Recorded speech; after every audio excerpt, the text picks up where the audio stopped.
everybody. Welcome to Front of My Mother's Basement. I'm Jason. And I am Michael. We're just hanging out here. We actually are in the same room together for once. This is awesome. Kind of scary. Yeah, we went, we decided, you'll notice we have the spiffy new intro. Thank you, Jason, for making that. That was very cool. Yeah, we did some stuff today and went out and explored and figured, hey, I'm in town anyway. Let's just do the show from Jason's house rather than have to fight LA traffic all the way back to Ventura. So it's not really from my mother's basement. It's from Jason's apartment. Yeah, but in a week. We'll talk about that later. Yeah. Sadly, yes. It will be from your mother's basement.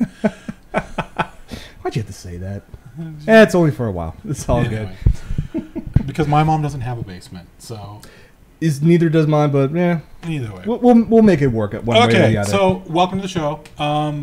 We're going to try and be a little shorter than we were last time, because last time was the day after E3. It was... So many things to talk about. So many things. Had to talk about all the things.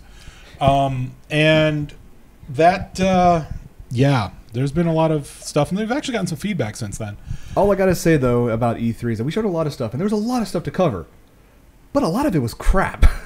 And Kotaku agrees. Did you see that article? Kotaku agreed Kotaku did an article that basically said, let me apologize to all of our fans for E3.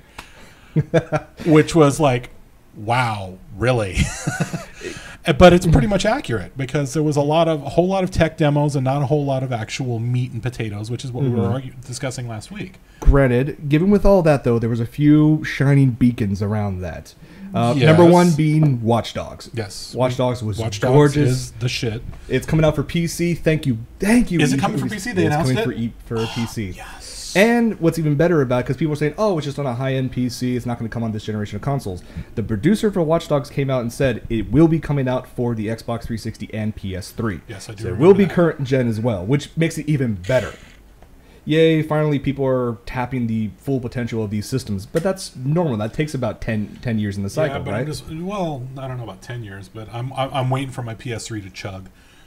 Because everything I saw on screen, okay, running that on a high-end PC that has, on the average, 8 to 16 gigs of RAM, quad-core, badass graphics card.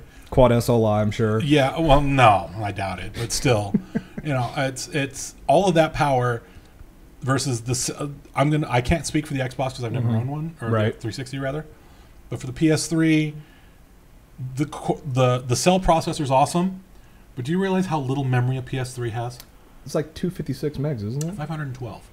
That's wow. That's it. That's entire system RAM. More than that in my laptop. The entire system RAM of a PS3 is less than my cell phone.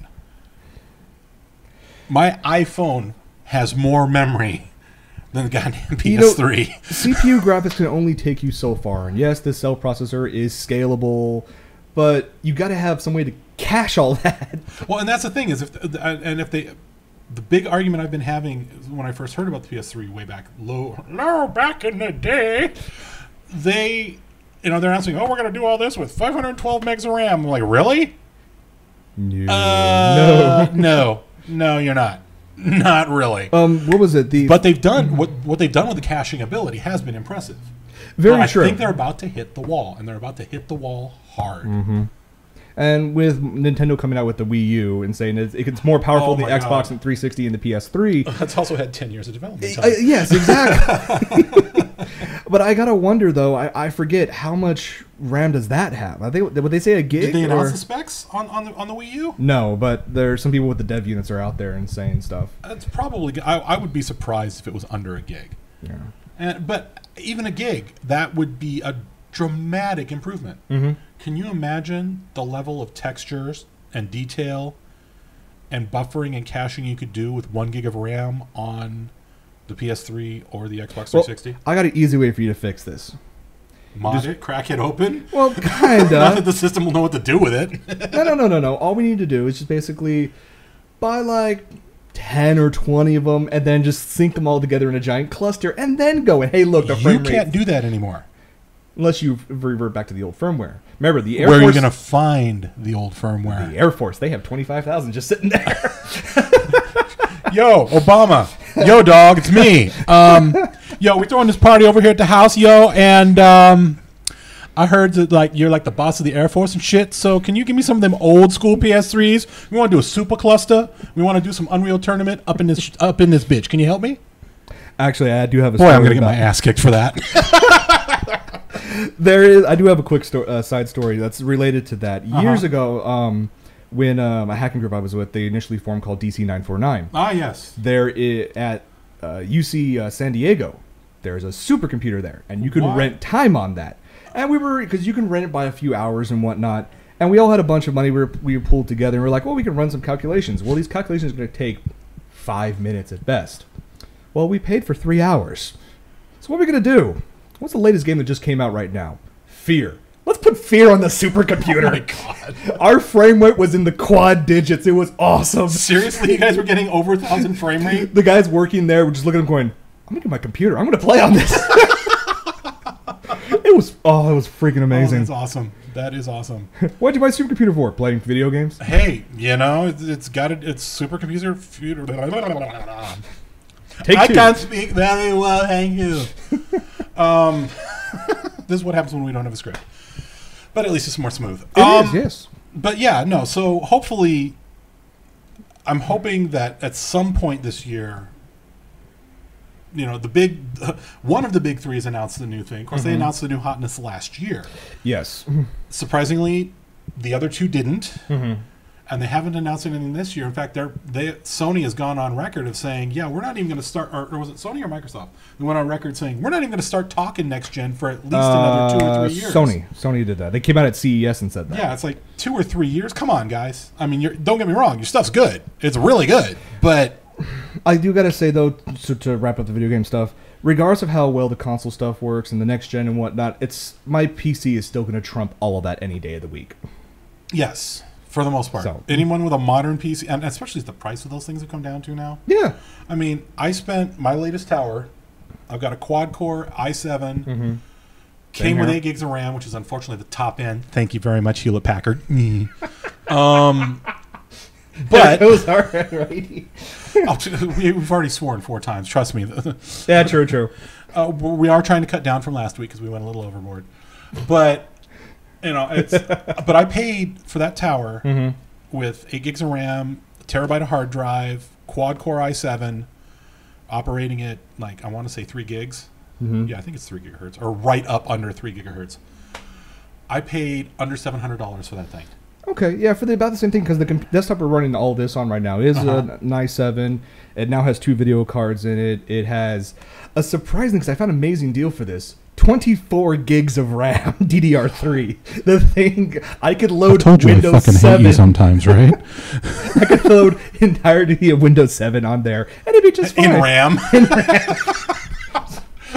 What do you do with your 24 gigs of RAM, Jason? Oh, I load the entirety of Windows 7. Why, Jason? Because I can't afford an SSD. Oh, well. That's insane, dude. Why? Well, let's move on to from... Okay, let's move away from video games. Yeah, because we talked about that all last week. Now, you've been watching Tron Uprising a lot lately. Oh, God, I love Tron Uprising.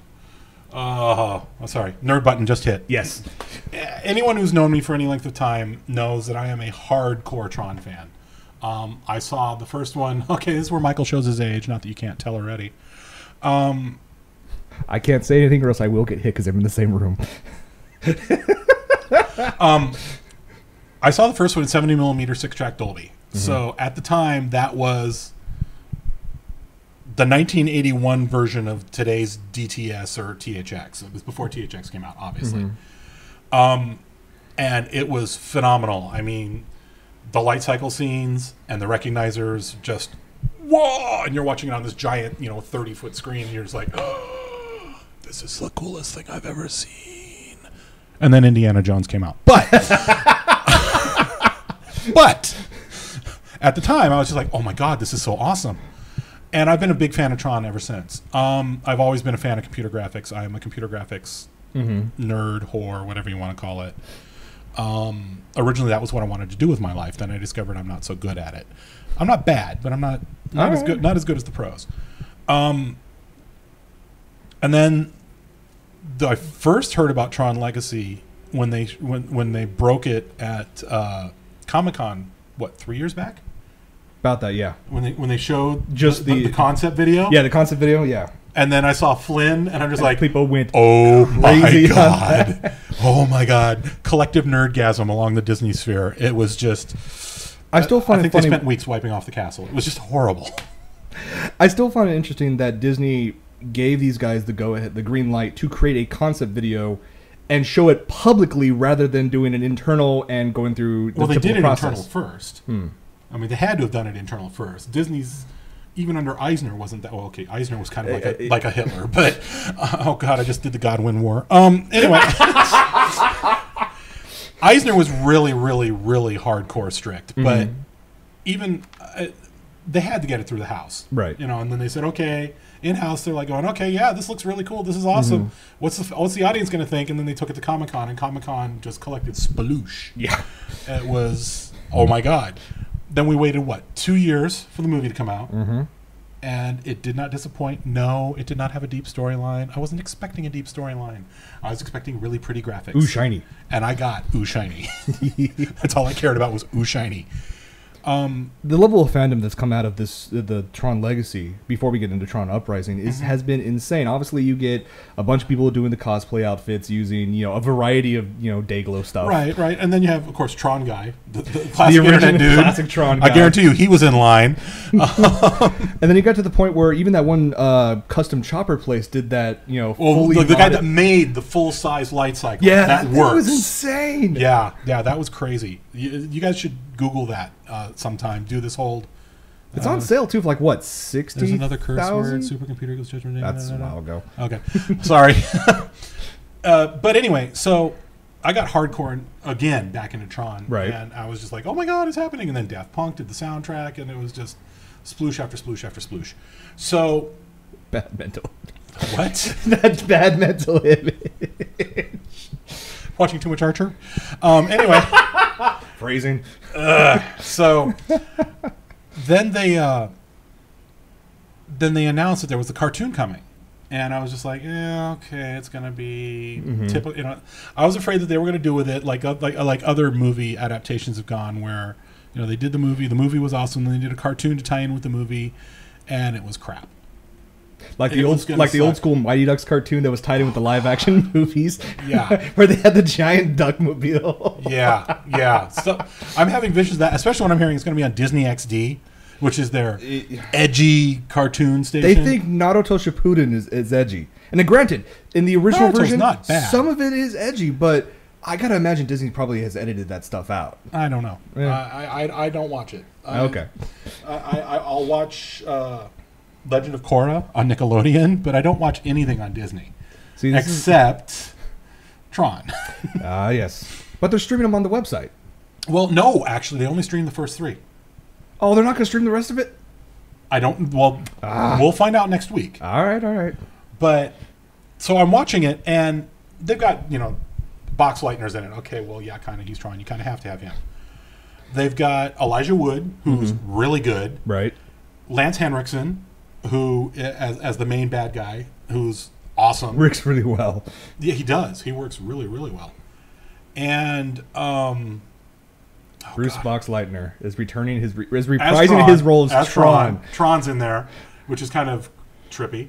And what surprised me are the little voices you don't expect. Case in point, this week they did the thing where they rescued the guy Coupler. And I figured out who his voice is. Who? And I was like, oh my God, you ever watch Fringe? Yeah. Agent Broyles. Wow. Yeah, it's the guy who plays Agent Broyles is a character in this show.